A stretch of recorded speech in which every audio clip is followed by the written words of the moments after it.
মুক্তিযোদ্ধা ও তার পরিবারের সদস্যদের নানা সুবিধা দেওয়ার কথা বলে হাতিয়ে নিতেন অর্থ। জাল নথিপত্রের মাধ্যমে যোদ্ধা হতো, মুক্তিযোদ্ধা সেজে নিজে ভোগ করেছেন সরকারি নানা সুযোগ সুবিধা। শুধু তাই নয়, মুক্তিযোদ্ধা সংসদের উপজেলা কমান্ড কার্যালয়ে খাট রেখে নাড়ি দিয়ে শরীর ম্যাসেজ করাতেন তিনি। অভিযোগ আছে যৌন নির্যাতনেরও। এসব অভিযোগ নোয়াখালীর বেগমগঞ্জ উপজেলার সাবেক মুক্তিযোদ্ধা কমান্ডার আবুল হোসেন বাঙালির বিরুদ্ধে। ক্ষমতাচ্যুত আওয়ামী লীগ সরকারের 15 বছরের শাসনামল ছাড়াও 2 মেয়াদে 45 বছর ধরে দখলে রেখেছিলেন উপজেলা কমান্ডারের পদ। সেই সময় সরকারের কর্তা ব্যক্তিদের সঙ্গে সম্পর্ক থাকায় তার বিরুদ্ধে কথা বলার সাহসী পাননি কেউ। তবে রাজনৈতিক পট পরিবর্তনের পর মুক্তিযোদ্ধাদের রোষানলে পড়ে কার্যালয় ছাড়তে বাধ্য হন। ঘর বরাদ্দ এনে দেওয়া, জাতীয় পরিচয়পত্রে বীর মুক্তিযোদ্ধা লেখাসহ নানা অজুহাতে মুক্তিযোদ্ধাদের কাছ থেকে অর্থ হাতিয়ে নিতেন তিনি।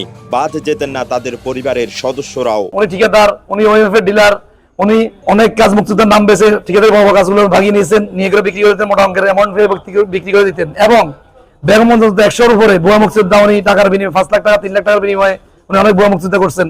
এখানে বিভিন্ন মানুষের সাথে উনি মানুষকে বিভিন্ন সুযোগ সুবিধা দিবে বলে টাকা পয়সা নিত, হয়রানি করত। দায়িত্বে থাকাকালীন সময়ে জড়িয়ে পড়েন নানা অনিয়ম দুর্নীতিতে। মোটা অঙ্কের অর্থের মাধ্যমে শতাধিক মানুষকে ভুয়া মুক্তিযোদ্ধা বানানোর অভিযোগ রয়েছে তার বিরুদ্ধে।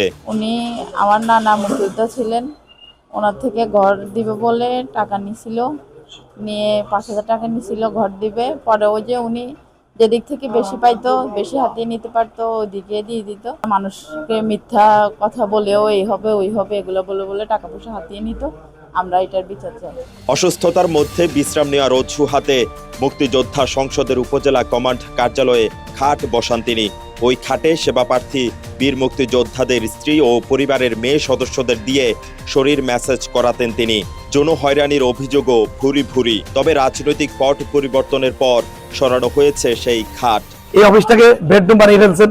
এই অফিসে খাট রাখি, কোনো মুক্তিযোদ্ধা সুন্দরী ইয়াং স্ত্রী আসলে তাদেরকে যখন হয়রানি করতো।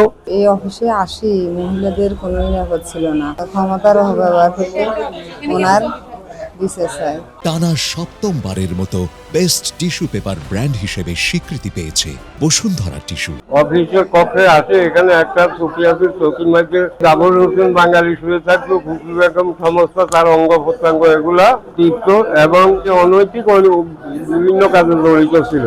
আবুল হোসেন বাঙালি প্রকৃত মুক্তিযোদ্ধা হলেও যোদ্ধাহত ছিলেন না বলে জানিয়েছেন তারই সহযোদ্ধা বীর মুক্তিযোদ্ধা তরিকুল্লাহ জিন্না। বর্তমানে বেগমগঞ্জ উপজেলা মুক্তিযোদ্ধা কমান্ড কাউন্সিলের ভারপ্রাপ্ত কমান্ডার তিনি। তার দাবি, মুক্তিযুদ্ধের পর জাসদের গণবাহিনীর হয়ে ডাকাতি করতে গিয়ে পুলিশের গুলিতে আহত হয়েছিলেন আবুল হোসেন বাঙালি। বাংলাদেশ প্রশাসন তাকে গুলি করছে রাষ্ট্রদ্রোহী কারণে, গণবাহিনীর সদস্য হিসেবে তাকে গুলি করা হয়েছে। এটা কিন্তু পঙ্গু মুক্তিযোদ্ধার আওতায় পড়ে না, কিন্তু সে মুক্তিযোদ্ধাকালীন আমার জানা মতো কোনো গুলি খায় না, যেহেতু সে আমার সাথে মুক্তিযোদ্ধা, আমার সাথে ট্রেনিং শেষ করে আমার সাথে একসাথে দেশে আসছে। এখন যে সে পঙ্গু ভাতাটা নিতেছে, আমার জোর আবেদন বাংলাদেশ সরকার কাছে, বর্তমান অন্তর্বর্তী সরকারের কাছে, তার এই ভুয়া পঙ্গু ভাতাটা যেন বাতিল করা হয়। তবে সব ধরনের অভিযোগ অস্বীকার করেছেন বেগমগঞ্জ উপজেলা মুক্তিযোদ্ধা কমান্ড কাউন্সিলের সাবেক কমান্ডার আবুল হোসেন বাঙালি। সাবেক এক উপজেলা নির্বাহী কর্মকর্তার পরামর্শেই মুক্তিযোদ্ধা কমান্ড কার্যালয়ে খাট বসানোর দাবি করেন তিনি। বৃদ্ধ মুক্তিযোদ্ধারা আসলে এখানে হয়তো একটু রেস্ট নেয় বা তার ফাইল হওয়া পর্যন্ত সেইখানে শরীরে পর্যন্ত। তখনকার ইউনো সাহেবের আমি দেখানোর পরে উনি বলেছে একটা খাটা নিয়েছেন রাখেন। আর নারীদেরকে নারীরা অভিযোগ করেছে আমি কাজের সাথে জড়িত না, এরা অনেক কথাবার্তা বলবে ভাই, কোনোটা তো পাই নাই আমার বিরুদ্ধে এখন একটা কিছু তৈরি করা আর কি। নানা অনিয়ম দুর্নীতির পাশাপাশি কার্যালয়ে খাট রেখে নারীদের যৌন নির্যাতনের ঘটনা ওই এলাকায় বেশ চাঞ্চল্যের সৃষ্টি করেছে। অবিলম্বে ঘটনার তদন্ত করে অভিযুক্তের বিরুদ্ধে ব্যবস্থা নেওয়ার দাবি স্থানীয়দের।